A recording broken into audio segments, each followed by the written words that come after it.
subscribe to my channel. السلام علیکم ورحمۃ اللہ وبرکاتہ احمدہ واصلی واسلم علی رسولہ الکریم اما بعد۔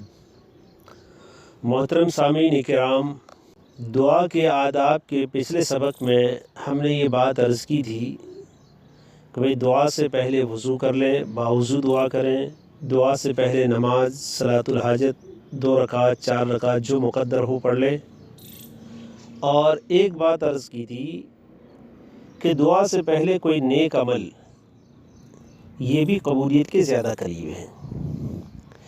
ایسے ہی آج ایک بات یہ عرض کرنی ہے کہ جس طرح دعا سے پہلے نیک عمل کرنا اور پھر دعا کرنا یہ قبولیت کے زیادہ قریب ہے، ایسے ہی زندگی میں اگر کوئی نیکی کی ہے اور وہ نیکی خالص لوجہ اللہ ہو تو اپنی دعاؤں میں ایسی نیکی کا واسطہ دے کر اس نیکی کو اللہ کی بارگاہ میں پیش کر کے جو مانگا جائے وہ بھی قبولیت کے بہت ہی زیادہ قریب ہے، بلکہ بہت جلد نتائج مرتب کرتا ہے۔ اسی طرح کی ایک حدیث آج حاضر خدمت ہے۔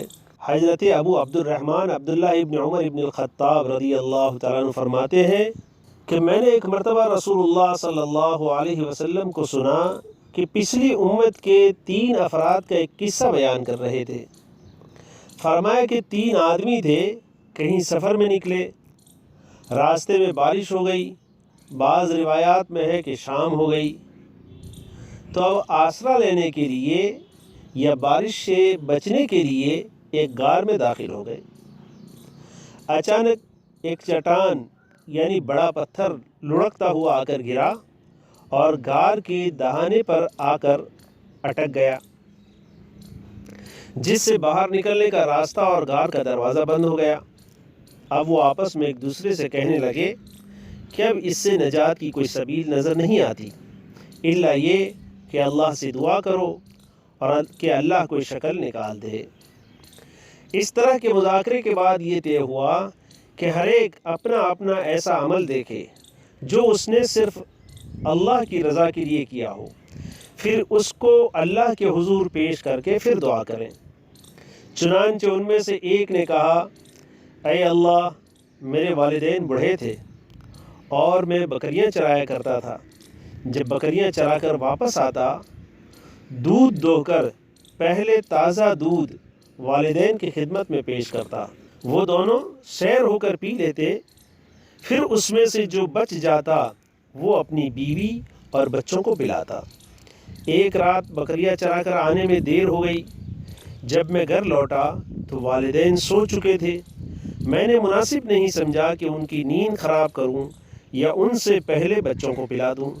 بچے میرے پاؤں پکڑ کر رو رہے تھے اور میں والدین کے جاگنے کے انتظار میں دودھ کا پیالہ لے کر ان کے پاس کھڑا رہا یہاں تک کہ صبح ہو گئی۔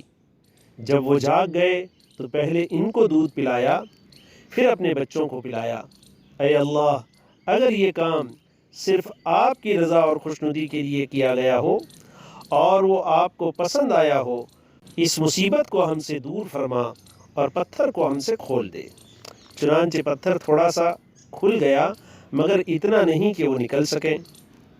دوسرے نے کہا، اے اللہ، آپ جانتے ہیں میری ایک چچا زاد بہن تھی، میں اس سے حد درجہ محبت کرتا تھا۔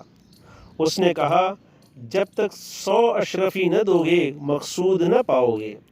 چنانچہ میں نے کوشش کر کے 100 اشرفی حاصل کر لی۔ جب میں اس کے قریب آیا تو اس نے کہا، خدا سے ڈرو اور کسی کی ناموس کو ناحق مت ختم کرو۔ اے اللہ، یہ سن کر صرف آپ کے ڈر کی وجہ سے میں نے اسے چھوڑ دیا اور اس سے ہٹ گیا۔ اے اللہ، تو جانتا ہے کہ اگر یہ تیری رضا کے لیے تھا تو اسے کھول دے۔ چنانچہ پتھر تھوڑا سا اور کھسک گیا، مگر اب بھی اتنی جگہ نہ ہوئی کہ باہر نکل سکیں۔ تیسرے نے کہا، اے اللہ، آپ جانتے ہیں میں نے ایک مزدور کو اجرت پر رکھا، کام پورا ہونے پر میں نے اس کی اجرت دینا چاہی، اس نے لینے سے انکار کر دیا۔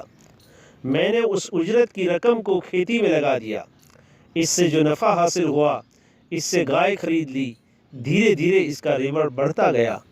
اس ریوڑ کے لیے اسی مال میں سے ایک چرواہا بھی رکھ لیا۔ ایک عرصے کے بعد وہ لوٹا اور اپنے حق کا مطالبہ کیا۔ میں نے کہا یہ گائے کا ریوڑ اور چرواہا یہ سب تمہارا ہے، لے لو۔ وہ مذاق سمجھا۔ میں نے کہا یہ مذاق نہیں ہے، یہ تمہارا ہی مال ہے۔ اے اللہ، یہ کام صرف تیری رضا کے لیے کیا تھا، اگر تو اس سے راضی ہے تو اس عمل کی برکت سے راستہ کھول دے۔ چنانچہ وہ پتھر پورا کھل گیا اور وہ سب باہر نکل آئے۔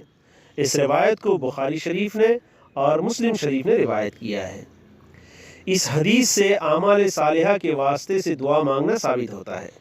اس لیے اپنی زندگی کے جو بہترین اعمال ہوں، جو خالص لوجہ اللہ کیے گئے ہوں، ان کو یاد کر کے اپنے اہم کاموں اور ضرورتوں میں اور امور مہمہ کے لیے ان اعمال کے وسیلے سے دعا کریں جو قبولیت کے زیادہ قریب ہیں۔ انشاءاللہ اللہ تعالیٰ عمل کی توفیق عطا فرماویں اور ان باتوں کو سننے کے بعد دوستوں تک پہنچانے کی زحمت فرماویں۔ وآخر دعوانا ان الحمد للہ رب العالمین۔